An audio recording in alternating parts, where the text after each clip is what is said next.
Mukunda jewellery హనుమకొండలోని అతిపెద్ద jewellery mart December 14న గొప్ప ప్రారంభం. నమస్కారం, వెల్కమ్ టు ఐ డ్రీమ్. ధర్మ మార్గం విత్ విజిత కార్యక్రమానికి స్వాగతం.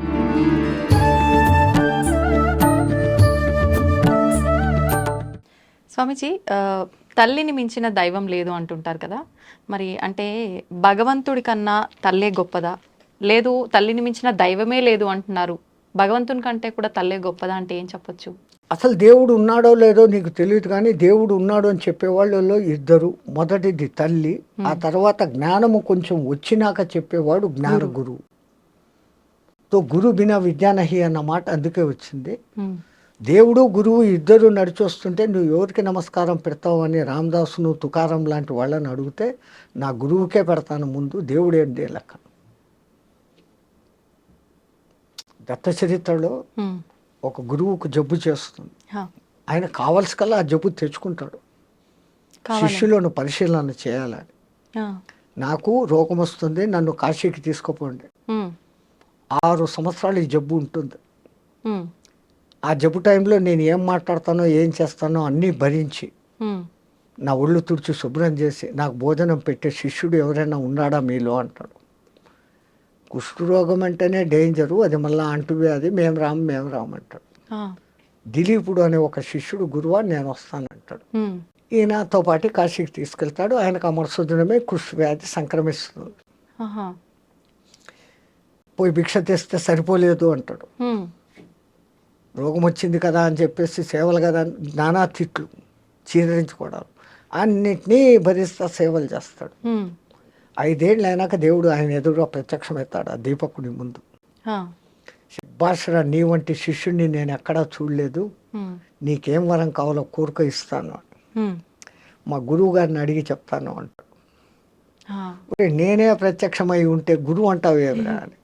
ఆ గురువు ఉండబట్టి గురువు మంత్రం ఇస్తే నువ్వు కనపడతావు, రామ మంత్రం ఇస్తే రాముడిగా నువ్వు కనపడతావు, కృష్ణ మంత్రం ఇస్తే కృష్ణుడిగా నువ్వు కనపడతావు, విష్ణు మంత్రం ఇస్తే విష్ణువుగా కనపడతావు. నాకు నువ్వు కనపడేదానికి మార్గదర్శివుడు నా గురువే. కాబట్టి ఆయన పర్మిషన్ తీసుకొని వస్తానంట. పోయి గురుగారు దేవుడు కనపడినాడు, వారిందో వరం అడుగుతున్నాడు, మీ రోగం తీరిపోయేటట్టు వరం అడుగుమంటే, నాకు సేవలు చేయలేక అల్లాడిపోతాండవా, అక్కడ కూడా పరీక్షలు మళ్ళీ. అందుకనేనా ఇది తీసుకొని వచ్చినావు. అబ్బాయి నాకు ఆ ఉద్దేశం లేదండి, పోయి ఏది అక్కర్లేదు, ఏం రా అట్లా అంటాడు. నా గురువు ఇష్టపడ్డావు. మళ్ళా ఇంకోసారి వస్తాడు, ఒరే ఈసారన్నా కోరుకోరా, నీ గురువుకు నేను బాగా చేసేస్తాను, ఆయన కర్మంతో పరం తిరగకుండా ఈ జన్మలో నువ్వు మారుస్తావు, ఆ బ్యాలెన్స్ వడ్డీతో సహా వచ్చే జన్మలో పడాలా, నువ్వు వద్దు, నీ వరాలు వద్దు, మా సేవ మా తిప్పలు నన్ను పడినాను. ఆయన ఇంత హింసిస్తాడు కదా. నాకు అది హింస కాదు, శిక్షణ. కాబట్టి నేను శిక్షగా భావించలేదు, ఒక శిక్షణగా భావిస్తాను, అక్కర్లేదు అంటాడు. అది భక్తి. ఇది విన్నాక గురువు అప్పటికప్పుడు తన రోగాన్ని మానుకుంటాడు. ఆయన నాటకం వీడిని శోధన చేసేదానికి. శభాషరా, నీలాంటి శిష్యుడు నాకు ప్రపంచంలో ఇంకెవడు ఉండడు, నాకు ఏ జబ్బు లేదు, నిన్ను శోధన చేసినాను, దేవుడు వరమిస్తానంటే కూడా వద్దని కాలు రాసిన శిష్యుడు నువ్వు ఒక్కడివి. అది భక్తి. అట్లాంటి భక్తి మన ప్రపంచంలో, మన దేశంలో, మన పూర్వం ఉంది, ఇప్పటికీ చాలా చోట్ల ఉంది. పల్లెల్లోకి పొండి మీరు సంక్రాంతి చూడండి, అక్కడ ఎట్లా చేస్తారు. ఈడంతా అలంకారాలు చేసుకొని నగలు వేసుకొని ఫోటోజెనిక్ ఫేస్గా ముందు మేకప్ అదేంటి బ్యూటీ పార్లర్కు పోయి కెమెరాల్లో బాగా పడతామా లేదా, నేను కనపడినానా పాటలు పాడుకుంటా, మాటికి ఈ నగ సరిగ్గా ఉందా లేదా, ఈ చౌకమ్మలు బాగుందా, అది చూపించాలి, అక్కడ కనపడాలి.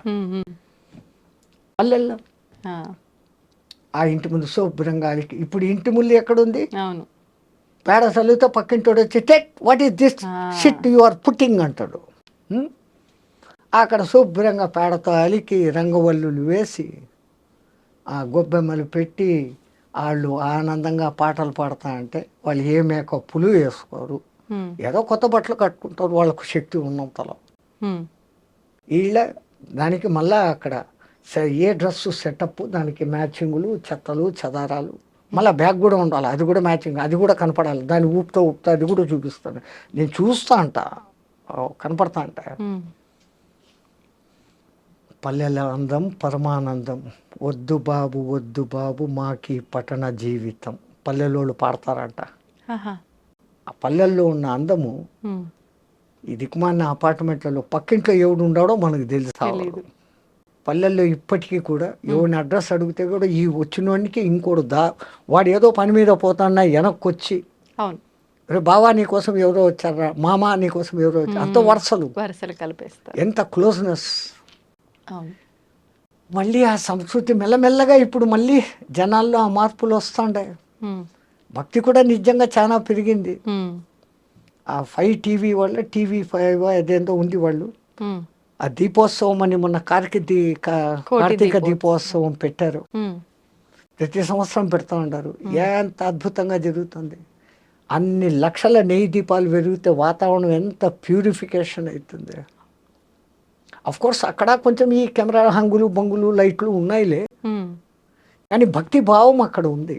పాటలు మాటలు, వచ్చిన వక్తల ఉపన్యాసాలు, ఎక్కడే కానీ దిక్కుమాలి మ్యూజిక్లు సినిమా పాటలు లేవాడ. ఆ విగ్రహాలు, ఆ సెట్టింగులు, కనీసం మనం ఏదో ఒక లోకంలోకి పోయినంత ఆనందంగా ఉంటుంది. స్వామీజీ, ఇప్పుడు ఇది కలియుగం కదా, అంటే కలి యొక్క అంటే ప్రవర్తన వల్ల, ప్రభావం వల్లే ఇదంతా జరుగుతోంది అని చెప్పి కొంతమంది అంటారు. అది కాదంటారా? కలి ప్రభావం ఇప్పుడే ఉంది, దుష్టత్వం పెరిగింది అనుకుంటే, అంతటి సత్యయుగంలో కూడా మధుకైటబులు ఉన్నారా, రావణ కుంభకర్ణులు ఉన్నారు, కంసుడు శిశుపాలుడు ఉన్నారు. దుష్టత్వము శిష్టత్వము అనేది రెండు మనలోనే ఉన్నాయమ్మా. ఇట్ ఈజ్ ఏ రూపాయి కాయిన్. ఒక దిక్కు సింహం బొమ్మ, ఒక దిక్కు రూపాయ అని రాసి ఉంటే దానికి వాల్యూ. అది లేకుండా రెండు దిక్కులు సింహం బొమ్మ ఉంటే మార్కెట్లో అది చెల్లదు. అట్లాగానే మీరు బాగా ఎండలో తిరిగేసి వచ్చి ఏసీ రూమ్లో కూర్చుంటే, ఆ ఏసీ ఆన్ చేసి ప్రాణానికి హాయిగా ఉందయ్యా అంటారు. మీరు పుట్టినప్పటి నుంచి centrally air condition along with latrine bathroom AC రూమ్లో మిమ్మల్ని పెంచి ఉంటే, నేను ఏసీని సుఖం అనుభవిస్తున్నాను అన్న భావన మీకు వస్తుందా? రాదు. ఆ ఎండను చూసినప్పుడు కదా ఇది వచ్చింది. అవును, కష్టం ఉన్నప్పుడే సుఖం విలువ తెలుస్తుంది. అలాగే ఒక చెడ్డ కంపు వాసన చూశారు, ఆ తర్వాత గులాబీ దగ్గర వాసన చూశారు. కంపు నుంచి గులాబీ శ్వాసన అంటారు. సో అది ఉండబట్టి మీకు దీని విలువ తెలుసు. అది లోకంలో ఉండాల్సిందే, ఇది ఉండాల్సిందే. టు కంపేర్, దాన్ని చూసుకొని అలా ఉండకూడదు, ఇలా ఉండాలా.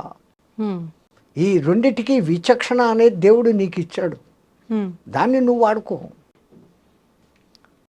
ఏ యుగమైనా ఏ కాలమైనా పేరుకు కలికాలం అంటే ఇట్లే ఉంటుంది అని అంటాం. 12 రూపాయల జీతం వచ్చేటప్పుడు తులం 90 రూపాయలు. వాడికి ఆ ఒక్కొక్క రూపాయి 90 రోజులు మిగలబెడితే తప్ప ఒక్క తులం వాడు కొనలేడు. ఇప్పుడు 70,000 జీతము, తులం 90,000. వీడికి అదే తిప్పలు. వీడి 70,000లో కొన్ని కొంప చూసుకోవాలి, 10,000 రెంట్ కట్టుకోవాలి, పెట్రోలు బంకు కార్లు, దీనికే 300 పోతుంది. రేట్లు పెరుగుతాండాయి, హో అని ఏడుస్తున్నాం. జీతాలు పెరిగినాయని సంతోషిస్తున్నాం. అప్పటిది ఇప్పటిది రెండు ఒకటే. రూపాయికి 2 చాటాల బియ్యం అప్పుడు వస్తా ఉండేది. ఇప్పుడు ఏమైతుంది? అదే పైలే ముఠ్ఠీ భర్ पैसे लेकर जाकर थैली भर सब्जी लाते थे, अब थैला पर पैसा जाता है, मुट्ठी भर सब्जी नहीं आता है అని ఒకడు పాట పాడతాడు. महंगाई महंगाई तू कहाँ से आई, तुझे तो मौत न आई. సంచి నిండా డబ్బులు తీసుకుని పోతే పిడికడి నిండా కాయగూరలు రావడం లేదు. ఒకప్పుడు పిడికడకు నువ్వు కాసులు తీసుకొని వెళితే సంచి నిండా కాయగూరలు వచ్చేటి. మెహంగాయి, అధిక ధరలు, నువ్వు ఎక్కడి నుంచి వచ్చావు, నీకు సావు రాదేమే అని పాడతాడు ఒకడు ఒక సినిమాలో. ఆ కవి ఎంత ఊహించి ఎంత అద్భుతంగా రాశాడు. కవి అంటేనే భవిష్యత్తును దర్శించేవాడు. ఆ సినిమా ఎప్పుడో ఇప్పటికి 30-40 ఏళ్ల కింద వచ్చింది అది. ఇప్పుడు అట్లాంటి సినిమాలు లేవు, మంచి సందేశాన్ని ఇచ్చే సినిమాలు లేవు. మంచి సందేశం అన్నారు కాబట్టి స్వామీజీ, ఇప్పుడు ఈ మధ్య కాలంలో మన పురాణాలకు సంబంధించి మహాభారతాలు, ఈ గ్రంథాలకు సంబంధించి చాలా సీరియల్స్ వస్తున్నాయి కదా, అవి చూడడం వల్ల మనకు నిజంగా మంచి ఆ జ్ఞానం సీరియల్ను కూడా వక్రించి రాస్తాండారే. ఉమ్, ఆ సాయిబాబా కథలోనే వస్తాండే. సాయిబాబా చరిత్రలో ఎక్కడైనా ఉన్నాయా అవి? ఉమ్, అంటే వాళ్ళ ఉద్దేశం మంచిది. ఆ, సాయిబాబా మహత్వం ఇట్లా కూడా ఉంటుంది అనేసి ఒక్కొక్క ఎపిసోడ్లో చూపిస్తాడు. అవును. కానీ శివుని పట్ల చూపించే కొన్ని పురాణాలు ఉంటాయి. ఉమ్, వాడి ముఖమే శివుని ముఖంలాగా ఉండదు. ఉమ్, అది ఏందో రావణాసురుడు శివుని కోసం బంగారు భవనం కట్టించాడంట. ఉమ్, వీళ్ళు గృహప్రవేశం చేశారంట. అది ఏందది? పురాణాన్ని వక్రిస్తూ తీయకూడదు. ఉమ్, అట్లా చేస్తా అంటే గవర్నమెంట్ చర్యలు తీసుకోవాలి. ఉమ్, అది తీసుకోవడంలే. ఏమంటే స్వతంత్రం, ఆ, నా ఇష్టం వచ్చినట్టు నేను చేస్తాను, తీస్తాను. ఉమ్, ఈ వ్యవస్థ మారాలమ్మా. ఉమ్, దేశం బాగుపడాలంటే కొంచెం దండా ఉఠానాచి పడేగా. ఉమ్, మనవి సనాతన ధర్మం ఇది. ఉమ్, దీన్ని వక్రీకరించినోడికి జైలు శిక్ష అని ఏంటి? ఇట్లాంటి చెత్త సినిమాలన్నీ వస్తాయా? అవును. ఉమ్.